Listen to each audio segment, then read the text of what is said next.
I'm delighted to be able to introduce our next session and to give you a quick update on the work of the Education and Training Committee over the last few months. Our ITT Future You initiative has continued to develop and has been well placed to help support not just the emerging talent looking to come into our sector, but also our many colleagues across all areas of the industry who are facing unemployment and an uncertain future. We strongly believe that it is important now, as it ever was, to encourage people to still consider our fabulous sector as one offering career opportunities despite the current situation. And that as we emerge from the pandemic, we will return stronger and better placed for the future and the opportunities that it will bring. Unfortunately, since March, 60% of graduate jobs have been cancelled, and many young people leaving education are finding their dream of working in travel and tourism now in question. And we are all aware of the rising toll of redundancies across our businesses. According to the ONS, young people aged between 18 and 24 experienced the largest decrease in employment and the largest increase in unemployment between May and July this year. This age group also experienced the second largest increase in economic inactivity, just after workers aged 65 years and over. And this increase in youth unemployment is linked to younger workers' tendency to work in industries that have been worst affected by this pandemic, which of course we are. Therefore, we took the decision to put on a careers conference over the summer to help support not just young people, but also all of those across our sector whose livelihoods were being negatively affected, and to hopefully give some realistic optimism for the future. Partnering with Travel Massive, we held a truly international conference with over 36 countries taking part and over 3,000 live views across Facebook and YouTube, which also included 750 officially registered attendees on the main platform. And diversity and inclusivity remains a key focus for Future You, and our amazing lineup of speakers, over 60 of them, reflected this. Following this, we launched our Future You YouTube channel, where we'll be creating a resource of all the content from not just our conferences, but also things like live interviews, career advice and thought pieces from across the sector. And just last week, we announced the appointment of the first ITT Future You Apprenticeship Ambassador, who will work with our committee to help promote entry routes into the sector and showcase the many different roles across our social media platforms and Future You events. Finally, I'm also delighted to announce that we will be shortly launching a new education and training portal to allow us to further guide and signpost people to training and development opportunities and information across the industry to further complement our Future You website. As always, I must thank my amazing committee, and in particular my vice chairs, Danny Wayne and Paul Cowley, all of whom give their time and expertise voluntarily. And with that, I would like to welcome Danny to introduce the next session. Thank you, Claire, for the introduction. My name is Danny Wayne, ITT Board Director and Vice Chair of ITT's Education and Training Committee. I'm delighted to be joined today by 4 panelists with varied experience of the travel and tourism industry, spanning academia, training and industry experience across aviation, travel, tourism and hospitality. As someone who has worked in both education and the travel and tourism industry, and as a champion for talent, I know how important it is that the industry engages with education. Through the ITT Future You initiative, businesses can have a real impact on the future of the education sector, whilst adding value to their own company and talent scouting too. Generation Coronavirus, or Gen C for short, will be defined and confirmed by the losses from COVID-19. Unlike the usual Gen X, Y, Z and baby boomer terms that are defined by when we were born, it can be argued that Gen C is truly cross-generational in its impact. In a UK travel and tourism industry context, we're in grave danger of experiencing a brain drain across the sector. From young people missing out on their education at school and college, widely reported in the press, the potential loss of EU students and their language skills post-Brexit, gap year students who cannot travel the world, developing cultural awareness and returning home with that "I've been there" experience, the hashtag open to work travel professionals defined by a green circle on a LinkedIn profile we're losing to other industries, and the many seasoned travel professionals who have worked in the industry for 30, 40 or 50 years plus now, taking early retirement. The industry has got to do more, and this is where the ITT is perfectly placed to support. So welcome everyone to our next session, and thank you all to our panelists for joining us today. I'm going to kick off with our first question. So Michelle, this year has been quite a year with COVID-19, with Brexit on the horizon, the A-levels fiasco as well. So I just wondered, from a UCB perspective, how have you found the admissions? So hello everybody, my name is Michelle Callan and I'm the Deputy Dean for Tourism and Business at University College Birmingham. So interestingly, to date, our numbers are holding actually. And so far we are pretty much there to our last year. However, we haven't actually enrolled the students yet. They haven't actually physically come to enroll, so we won't know for certain. But the profile of students has actually changed. So we've seen a surge, as we expected, from EU students, because it is the final year for their current fee system. Our international students, however, have actually dropped significantly, and many of them are very frustrated. They want to travel, but of course, there's major travel restrictions. So they've opted for remote learning, but mainly to defer for next year. But all is good so far. Good positive start. Joe, continuing the positivity, I'm sure. Now, there are many people in the travel industry that have been very successful having completed apprenticeships. So I just wondered, in that space, how's the apprenticeship market looking at the moment? Okay, yeah, so I'm Jo Roach from Northern Training Academy, Managing Director. Thanks for having me. Yeah, apprenticeships, it's a challenging time, obviously, that goes without saying. Travel more than any other industry, I would say. Positive for apprenticeships is that the government have got it really high on the agenda, and where people think apprenticeships are for 16, 17-year-olds, brand new into the industry, that's not the case. It's actually, we can offer up to master's level, level 7. So I see a real positive future out of all this mess, and hopefully people who are retained in the industry will gain new skills, new experiences, and get the credit for what they're achieving. Thanks, Joe. And Eddie, now you're studying at the ITT Centre of Excellence, Manchester Met, and I understand you've gone into your final year of your undergraduate degree. I just wondered if COVID-19 had had any impact on your plans for when you graduate. Hi everyone, I'm Eddie.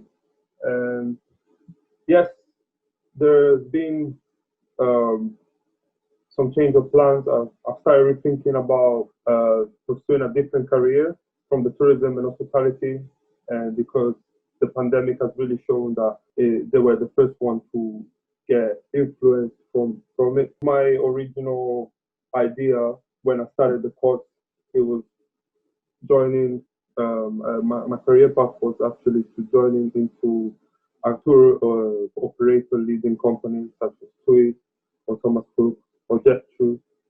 But yeah, I've changed my mind about that, and I'm started looking into different career paths, and I'm open for.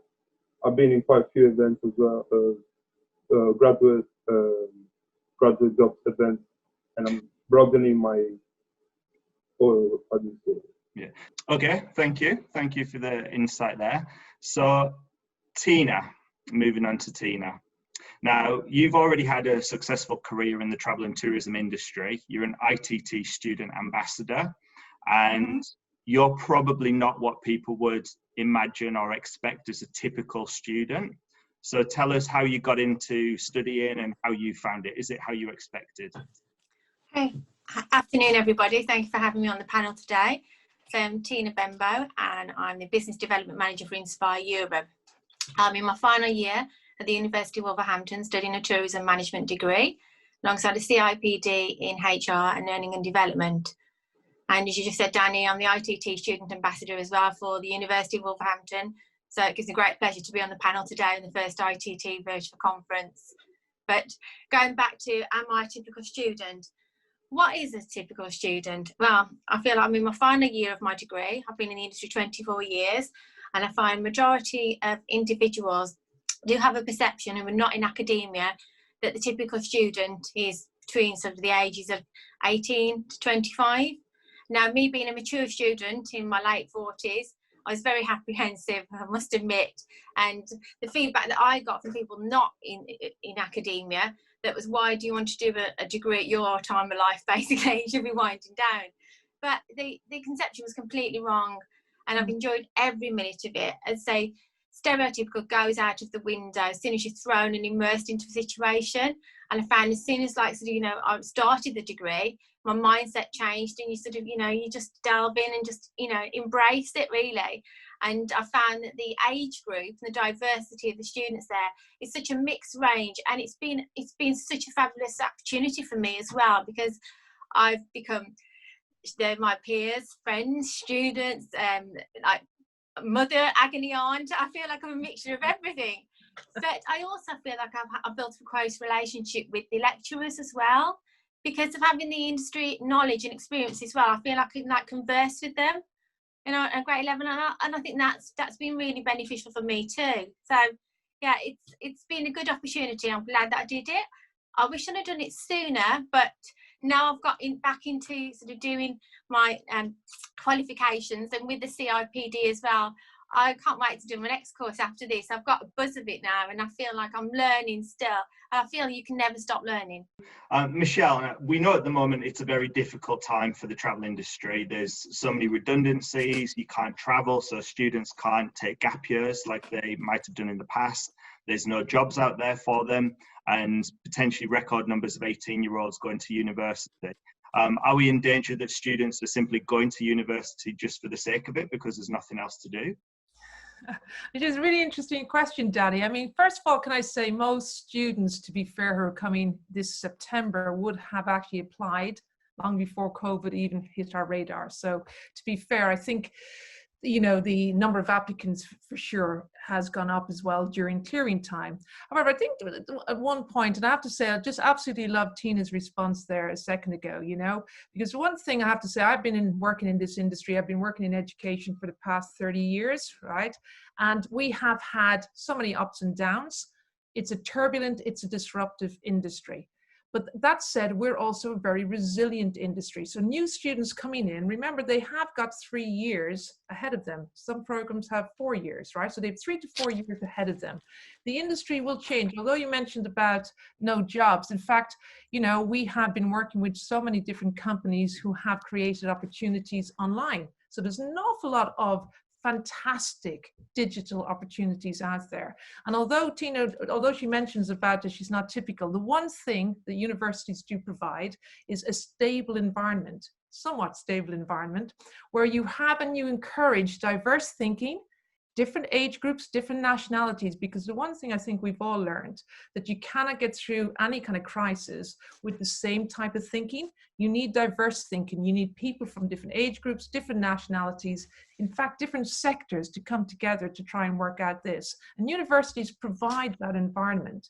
They have great links still with industry. You know, we're still tapping into various industries for guest speakers and various projects. So I think they offer a great opportunity.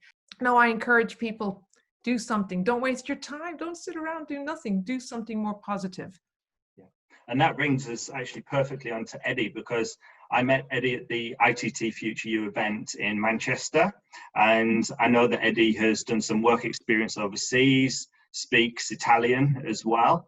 And you've been doing something through the summer to do with the Prince's Trust. Do you want to tell us a little bit more about that? Because I think that was virtual. Yeah, there's been this webinars which been from the Princess Trust. I've attended some webinars from the SRS recruitment and employability expert team and Bright Network events, as well as joining the festival not long ago, actually last 2 weeks ago. There's this festival for 3 days straight. It's just an event, job fairs, and I mean, it happens every year, but at this time they did it virtually for the first time, and they promote jobs and for graduate role jobs, and you can actually talk directly to the employers, which is really you gain a lot of insight from them, as well as like tips for your CV, application, anything you want to know from them, you can ask. They will answer it, and they will answer questions. And Joe, just starting with what is kind of a typical apprentice, or what people think a typical apprentice is, are you concerned that once they've completed their apprenticeship that there'll be no jobs available for them? No, because the beauty with the apprenticeships is that they're already in an employment situation, and really it actually enhances their opportunity, not diminishes it, because the typical apprentice, as I said before, is not a 16, 17-year-old. We have people right up to 65, and it's interesting, Tina says, you know, there is no typical student, just like there is no typical apprentice, because I think the old days of it is your first job, you paid a very minimal salary, has long gone, but our perception still remains that that's what apprenticeships are all about. But when you're looking at degree apprenticeships, and we're trying to hook up with universities to help with the delivery of the degree element of it, it's a whole different proposition. So I actually think that anybody who's embarking upon an apprenticeship, whether they're new to the industry or existing in the industry and wanting to develop skills, has got a massive opportunity. So, you know, and I think that's how people are viewing it. Yeah. And those degree apprenticeships, as you mentioned, are so crucial for the potentially people that are already working. I know at UCB, Michelle, you do degree apprenticeships in hospitality related programs, I think. We do. And so exactly what Joe basically said, they're actually in employment, and then they do some of their course then, typically 1 day a week or whatever it is, but they get a heck of a lot of support, but they're actually still in employment. So it is actually another fantastic opportunity where you work while you study, but the emphasis is on the work and developing those kind of in-place skills. So great opportunities there, yes. Do you think if you were starting this September that you would still have chosen your tourism degree, or do you think you would have chosen something else if you were starting now? It's a really interesting question, because I did enjoy my first and second year of the course. I really enjoyed the material and what we learned. I probably would have chose something to do still business related, or maybe like international business. But they are very anxious, which is understandable. I mean, everybody that's in the industry, whether you've been in for a long time or new to the industry, it's the uncertainty, it's not knowing what's going to happen. I think that's what it is at the moment, and it is causing them quite concern. But a lot of students as well, including myself, it's a big expense. And, you know, some of them are questioning, have they chosen the right degree? Will they get a job at the end of it? Will they be able to pay back this, big debt that they've got? The very young students, they don't know what they're dealing with.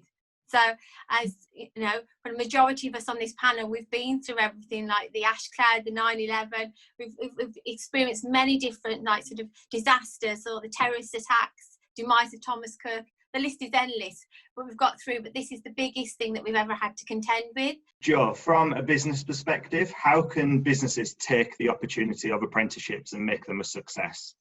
Well, the government are making it quite easy at the moment, because they're saying for any new entrants into the industry, so you take on a brand new person, never been in your organisation before, there is money on offer. There's a £2,000 grant for anybody aged between 16 and 24, and then anybody 25 up to 65, there's £1,500. So the government, and I think they're doing that until January, so the government are committed to trying to get jobs created. So if companies are interested, their first step is to have a look at the different types of apprenticeships on offer, about what could suit them. There's thousands and thousands of different apprenticeships, and decide on it, what is it they want to do, how do they want to develop their staff or their new staff coming in, particularly with the digital opportunities now. They get in touch with somebody like ourselves, a training provider, and we can talk them through the process and how they go about sort of signing up for it all. We take all the pain away. We do the government sort of auditing stuff. We do the delivery. We will hook up with any suitable provider who we need to work with to help facilitate it.